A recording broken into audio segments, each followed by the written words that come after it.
Hi madam, ಏನ್ hi. ಮಾಡ್ತಿದ್ದೀರಾ? ಧೂಳ್ ಹೊಡಿತಾ ಇರೋದು ಕಾಣಿಸ್ತಿಲ್ವಾ? ಮತ್ತೆ ನೀನು ಇವತ್ತೇನ್ ಇಷ್ಟ ಬೇಗ ಬಂದಿದ್ಯಾ? ಅದು ಓದ್ಕೊಳ್ಳೋದ್ರ ಜೊತೆಗೆ ನಿಮ್ಗೂ ಸ್ವಲ್ಪ ಸಹಾಯ ಮಾಡೋಣ ಅನ್ಕೊಂಡೆ. ಹೌದಾ? ಸರಿ, ಹಾಗಾದ್ರೆ ಒಂದ್ ಕೆಲ್ಸ ಮಾಡು. ನೀನೀಗ ಒಂದ್ ಬಕೆಟ್ ಅಲ್ಲಿ ನೀರು, ಒಂದ್ ಬಟ್ಟೆ ಎರಡನ್ನ ತಗೊಂಡ್ ಬಾ. ಓಕೆ.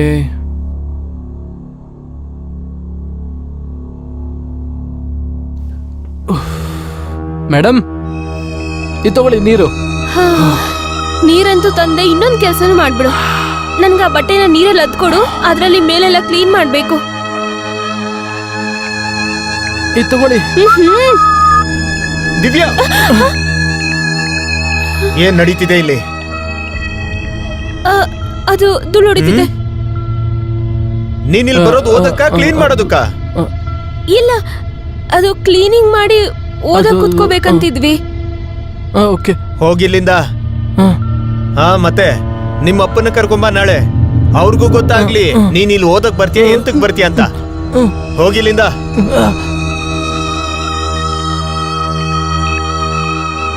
ಹ್ಮ್ ಹ್ಮ್ ಹ್ಮ್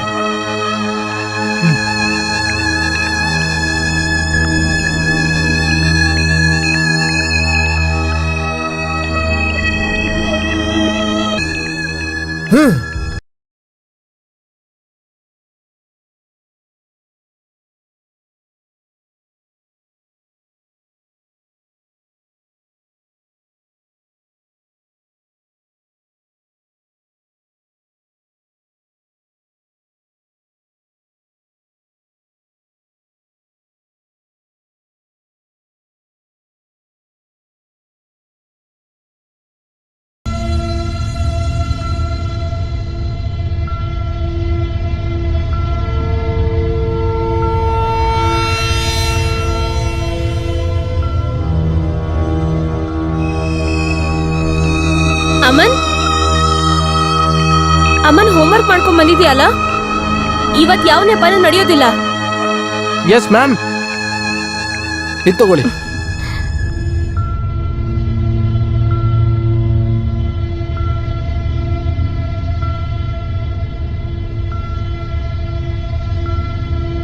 ಗುಡ್. ಏನ್ ಸ್ಪೆಷಲ್? ಈ ನಡುವೆ ಹೋಮ್ವರ್ಕ್ ಸರಿಯಾಗಿ ಮಾಡ್ತಿದ್ಯಲ್ಲ? ಒಳ್ಳೇದು. ಸರಿ, ಹಾಗಾದ್ರೆ ನೆಕ್ಸ್ಟ್ ಚಾಪ್ಟರ್ ಶುರು ಮಾಡೋಣ. ಅಮನ್, ನಿನ್ ಗಮನ ಎಲ್ಲಿದೆ?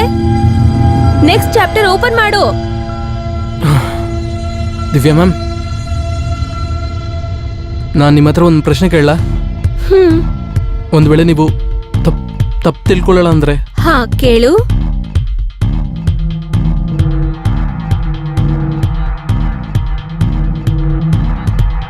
ನಿಮ್ ಗಂಡ ಹೊಡಿತಾರಲ್ವಾ? ಈ ಗಾಯ ಅವರಿಂದಾನೇ ತಾನೇ ಆಗಿದ್ದು. ನೀವು ನಿಮ್ ಗಂಡನಿಗೆ ಅರ್ಥ ಮಾಡಿಸ್ಬೋದಲ್ವಾ ಮ್ಯಾಮ್? ಅಮನ್, ನಾನ್ ಹೇಳಿದ್ನಲ್ವ ಜಾರ್ ಬಿದ್ದೆ ಅಂತ. ಇದೆಲ್ಲ ಬಿದ್ದಾಗ ಆಗಿರೋ ಮಾರ್ಗಗಳೇನೆ.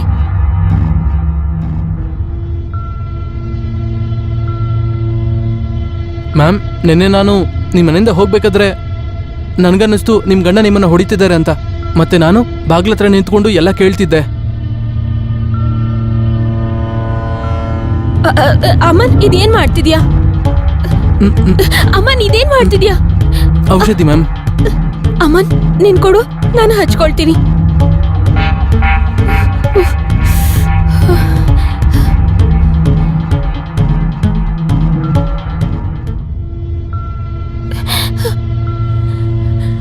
ಅಮನ್, ನೀನ್ ಲಿಮಿಟ್ ಕ್ರಾಸ್ ಮಾಡ್ತಿದ್ಯಾ?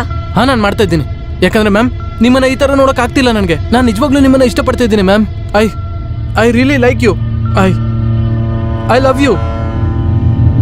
ಅಮನ್, ನನಗೆ ಮದುವೆ ಆಗಿದೆ, ಮತ್ತೆ ನೀನು ನನ್ನ ಸ್ಟೂಡೆಂಟ್. ಮ್ಯಾಮ್, ನನಗಂತೂ ಒಂದೇ ಗೊತ್ತಿರೋದು, ನಿಮ್ಮನ್ನ ಬಿಟ್ಟು ಬದುಕಕ್ಕಾಗಲ್ಲ. ನಾನು ನಿಮ್ಮನ್ನ ತುಂಬಾ ಪ್ರೀತಿಸ್ತಾ ಇದ್ದೀನಿ.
ಮೇಡಮ್, ನಿಮ್ಮ ಹಸ್ಬೆಂಡ್ ಗೋಪಾಲ್ ಸೂಸೈಡ್ ಮಾಡ್ಕೊಂಡಿಲ್ಲ, ಯಾರೋ ಕೊಲೆ ಮಾಡಿದ್ದಾರೆ.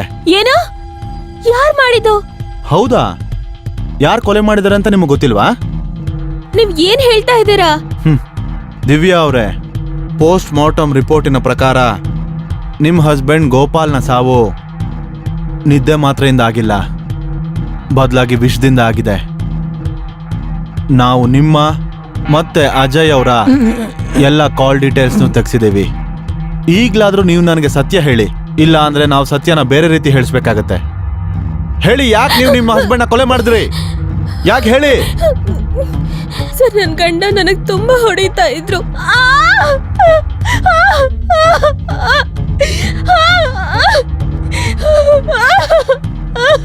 ಮತ್ತೆ ಈ ವಿಷಯ ಒಂದಿನ ಅಜಯ್ ಗೊತ್ತಾಯ್ತು.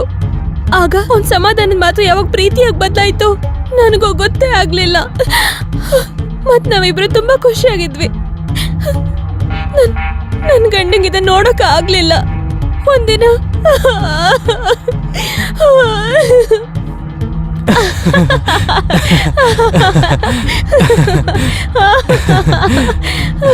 ನೀವು ನಿಮ್ ಗಂಡನಿಂದ ನೀವು ಯಾಕೆ ದೂರ ಆಗ್ಬಾರ್ದು?